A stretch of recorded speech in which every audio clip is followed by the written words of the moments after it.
They say the years after 50 bring a certain calm, like the sea pulling back from the shore. But nothing braced me for the talk that unfolded one evening, a chat that slipped in uninvited, defying every rule in the book, yet feeling utterly right in its quiet way. I was simply a woman in her own space, blindsided by a spark I never saw flickering to life. Before we slip into this tale, pause for a second. Where are you listening from tonight? Drop it in the comments. I adore knowing the corners of the world holding space for these stories. All right, let's rewind to that unassuming night that upended everything. I'm Elena, 58, freshly on my own after a marriage that faded like an old photograph. Some mornings, I still pat the empty pillow beside me, more muscle memory than ache these days. My boy Alex had just kicked off his junior year at college, leaving our little seaside bungalow echoing with too much hush, the kind that amplifies the whisper of waves outside and the tick of the wall clock inside. It invites thoughts to wander, and wandering thoughts?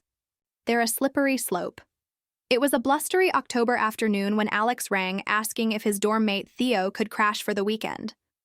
Their building was getting a leaky roof patched, and Theo's folks were clear across the country. How could I say no? I'd leaned on neighbors like that when Alex was in his teens, swapping sleepovers like trading cards. Theo rolled up as thunder grumbled offshore, all lanky frame and wind-tousled curls, the sort of effortless disarray that screams 20-something. He carried a quiet poise, not swagger, just steady, with hazel eyes that held a gentle spark and a voice like warm gravel. "Mrs. Elena," he said, offering a hand and a half-smile that caught me off kilter. I hadn't felt my cheeks warm like that since, well, longer than I cared to count. I chalked it up to the storm's surprise. Supper was straightforward. Herb-crusted chicken, steamed greens, and a pour of Merlot for me. Alex and Theo swapped tales of lectures, late-night cram sessions, and a pickup basketball game gone hilariously wrong. I hung back, sipping and smiling at how my son had bloomed into this sharp, animated young man. Theo chimed in with questions about the recipe, praised the wine's earthiness, and chuckled with an openness that pulled you right in, like he truly savored every word tossed his way. Once plates were cleared, Alex vanished upstairs to dive into some multiplayer quest with his crew, his whoops filtering down like distant fireworks. Theo waved off my thanks and grabbed a dish towel anyway, sidling up to the sink. I protested, but he just shrugged, that easy grin disarming me.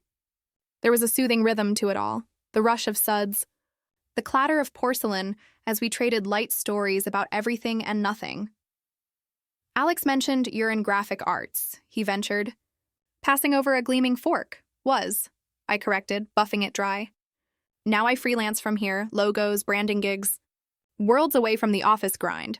He tilted his head. Sounds like freedom. Blissful mostly, I admitted, then added before I could stop myself. Though the solitude sneaks up sometimes.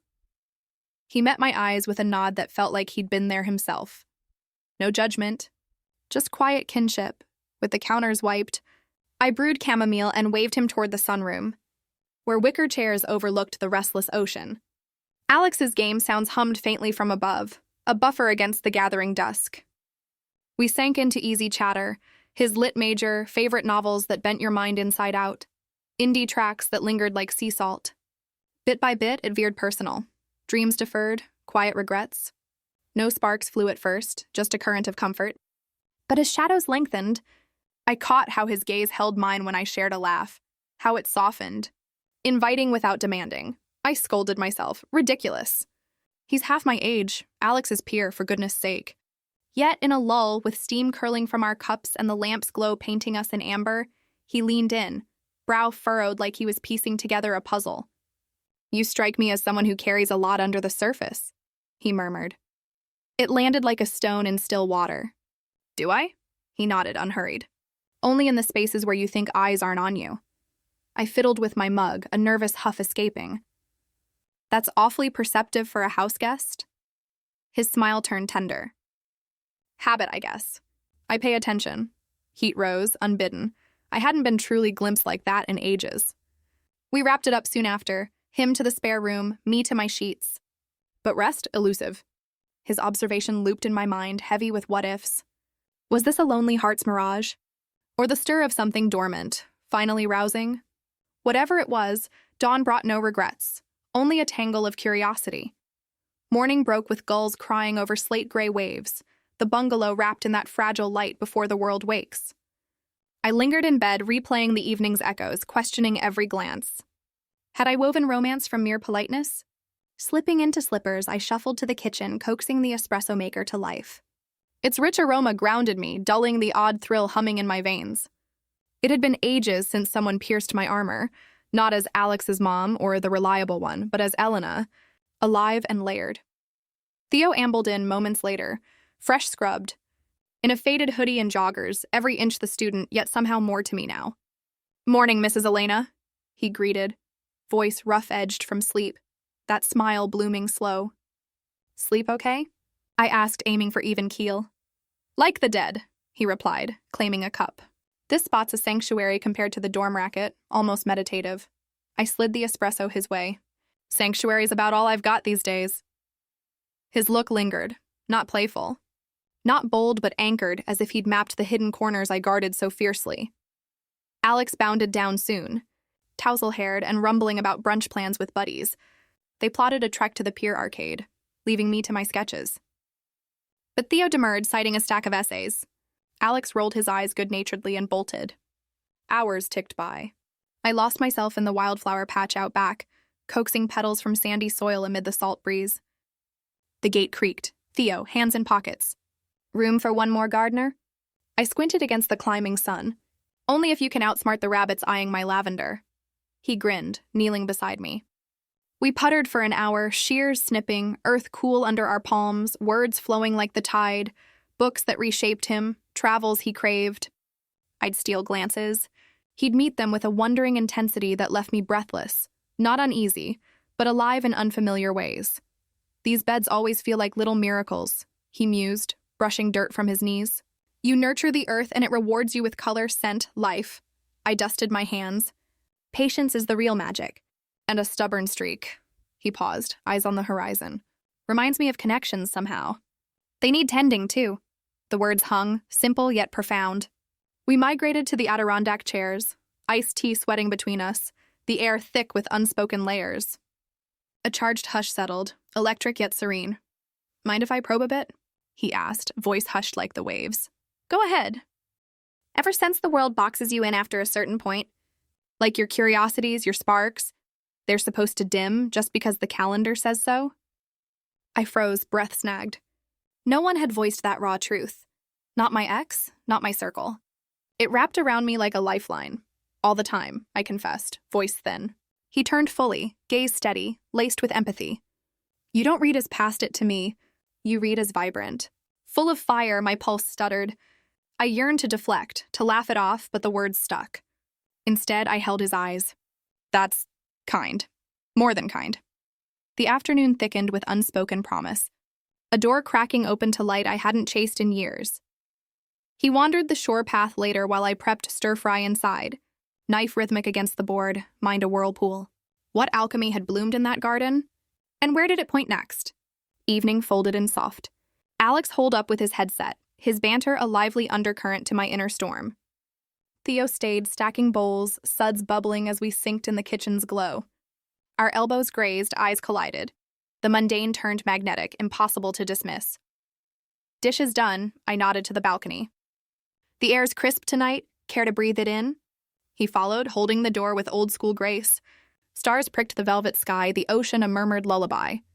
We perched on the railing, mugs steaming, worlds apart yet inches close. "Starry nights like this?" "They take me back," he said, tracing a constellation. Dad and I'd sprawl on the grass, inventing myths about the lights, heroes, lost lovers, the works. "Sounds enchanted," I murmured. "Mom left when I was 12, he shared, tone even but edged with old grief. Heart gave out. Dad." He folded in on himself after. "Couldn't navigate the quiet without her." I rested my palm over his, light as fog. "Theo, that's a heavy load." "I'm sorry," he searched my face, unguarded. "You echo her in fragments, the way you hold room for stories, really hear them." It pierced clean through. I'd braced for flirtation, not this bare trust. We were thresholds now, not strangers. Silence bloomed, sacred. Then, "One more question if it's okay?" I inclined my head. Feel like you've faded from view sometimes? Like folks only catch the outline you let them see? I let out a slow breath. Constantly. He angled toward me, earnest. I see you, Elena, not the whole map, but the real lines. You're anything but faded. That ache bloomed sweet in my ribs, awakening corners long hushed. I set my mug aside, fingers unsteady. Theo, He stilled me with a gaze, open, unhurried. Not aiming to tangle you up? This defies the script, I get it. Easy to twist, harder to hold. But what pulls me near? It's no fleeting crush. It's solid, true. My heart thrummed wild. You're so young, and it's a maze. I'm grown, he countered softly. And it's no whim, it's the ease of you, the depth. Feels like you sense it too. His confession drifted, weightless yet anchoring. I rose, steadying. It is a maze. And Alex, he's the heart of it all. We tread light. He stood, close but not crowding. I know, just had to lay it bare. Can't walk away like this was mere small talk and home fires. I studied him. Not the kid sharing dorm walls with my son, but a soul who'd gifted me clarity in days what years hadn't. No advance, no rush. Just presence. Let's savor the now, I whispered. No maps yet. His nod was a vow. That's plenty. We lingered under the stars, the balcony's lantern weaving gold between us. The night cradled us, and for the first time in forever, uncertainty felt like invitation. Sunday dawned in honeyed quiet, the bungalow aglow with promise unspoken. I traced ceiling cracks, replaying his vow, I see you, like a mantra etched in light. Not perfunctory, not polished. Raw, deliberate. What to weave from it? Brunch hummed normalcy.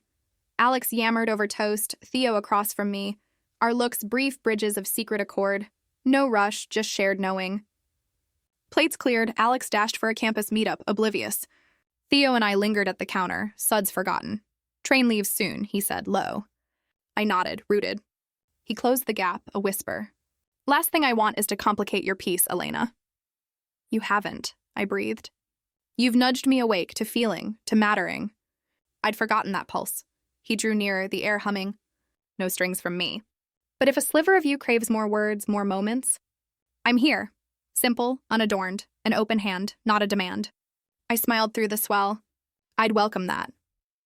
He bridged the space, fingertips grazing mine, feather light, a question answered in silence. I held steady. This haven? You made it breathe, he said, voice threading emotion. Even for these stolen days. And may it chase you onward, I replied, soft as dawn.